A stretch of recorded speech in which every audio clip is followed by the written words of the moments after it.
Hello friends, welcome back to our Paisa maker series. और पहले से बहुत बहुत धन्यवाद, आपने हमारे पैसा मेकर सीरीज को इतना एनकरेजमेंट दिया है कि we are more and more inspired to bring good quality पैसा maker stocks to discuss on this channel.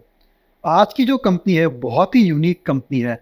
Normally हम केमिकल कंपनीज को रेकमेंड नहीं करते हैं क्योंकि कमोडिटी टाइप बिजनेस है, लेकिन ये जो कंपनी है उसके प्रॉस्पेक्ट्स और आगे चलते जो उनमें उस पर कॉर्पोरेट एक्शन आने वाला है उसकी वजह से इन्वेस्टर्स को एक अच्छे रिटर्न की उम्मीद रख सकते हैं इस कंपनी में। तो इस कंपनी का नाम है दीपक फर्टिलाइजर्स और इनके तीन डिविजन्स है।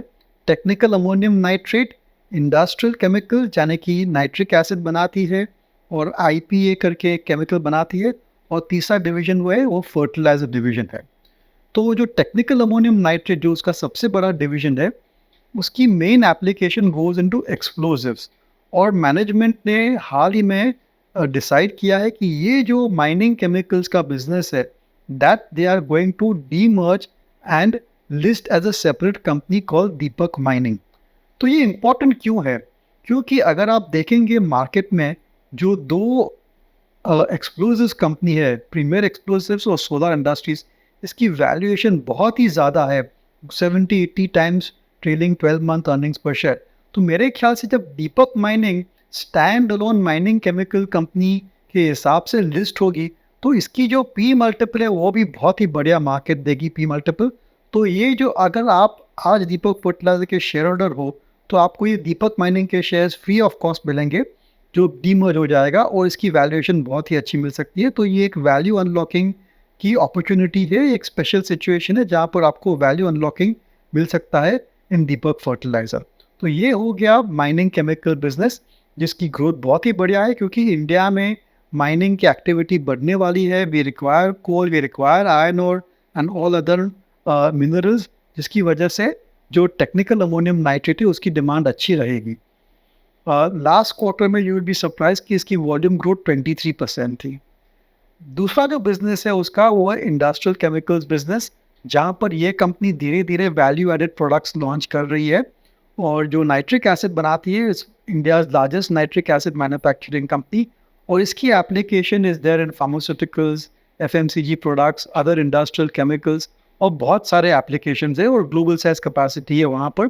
और एक बहुत ही अच्छी जो सब्सटेंस बनाती है ये कंपनी, उसका नाम है IPA, which goes into hand sanitisers. और आईपीए के ऊपर हाल ही में गवर्नमेंट ने एंटी डंपिंग ड्यूटी डाली है to prevent dumping from China, जिसकी वजह से इस डिवीजन के मार्जिन्स इंप्रूव हो सकते हैं फ्रॉम दिस क्वार्टर ऑनवर्ड्स। और तीसरा जो डिवीजन है वो है फर्टिलाइजर डिवीजन।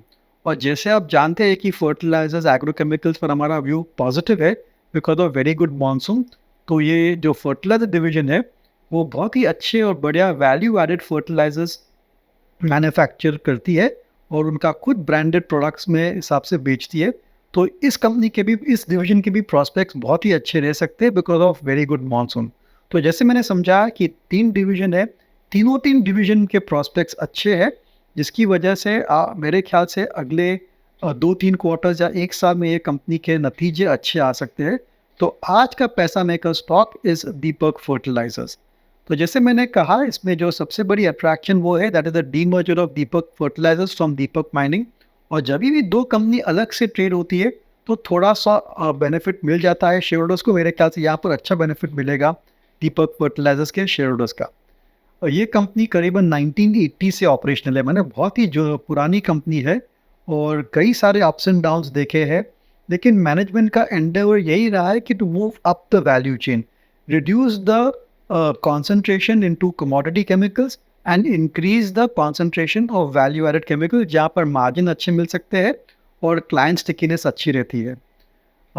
लेकिन एंड ऑफ द डे ये केमिकल कंपनी है और इसका सबसे बड़ा रिस्क फैक्टर इज ऑलवेज कि केमिकल प्राइसेस के बढ़ सकते हैं, घट सकते हैं, रॉ मटेरियल के प्राइसेस भी फ्लक्चुएशन आ सकती है। इसकी वजह से मार्जिन्स आर क्वाइट वॉलेटाइल, और मार्जिन की वॉलेटिलिटी की वजह से कंपनी की प्रॉफिटेबिलिटी भी वॉलेटाइल रह सकती है। लेकिन आपको पेशेंटली अगर आप निवेश करेंगे लॉन्ग टर्म के लिए तो इसके नतीजे अच्छे आ सकते हैं। You can see study growth in the company because of good demand for its product. Company ने मैसिव एक्सपेंशन प्लान्स भी इम्प्लीमेंट कर रही है। जैसे कि जो माइनिंग केमिकल्स का वहाँ पर it's almost and pre setting up a new greenfield plant, जिसकी वजह से उनकी कैपेसिटी बहुत ही ज़्यादा बढ़ सकती है। और जो बाकी इंडस्ट्रियल केमिकल्स है, वहाँ पर भी एक बहुत ही बड़ा एक्सपेंशन आ रहा है, जिसके लिए उन्होंने ऑलरेडी सेल्स के लिए टाई अप कर दिया है। तो हमारे हिसाब से आज का जो पैसा मेकर स्टॉक है, इस हफ्ते का पैसा मेकर स्टॉक है, वो है दीपक फर्टिलाइज़र्स। ये एक रिकमेंडेशन नहीं है, लेकिन आप स्टडी कीजिए, बहुत ही यूनिक कंपनी है और मेरे ख्याल से अगले कुछ सालों में इस कंपनी बहुत तरक्की कर सकती है। But be prepared for volatility in earnings. This podcast is produced by Elixir Equities Private Limited, a SEBI registered research analyst. Registration number INA 0000004787. The information provided in this podcast is for educational and informational purposes only and should not be considered as investment advice. Investment in securities market are subject to market risk. We strongly advise all investors to read all related documents carefully before investing.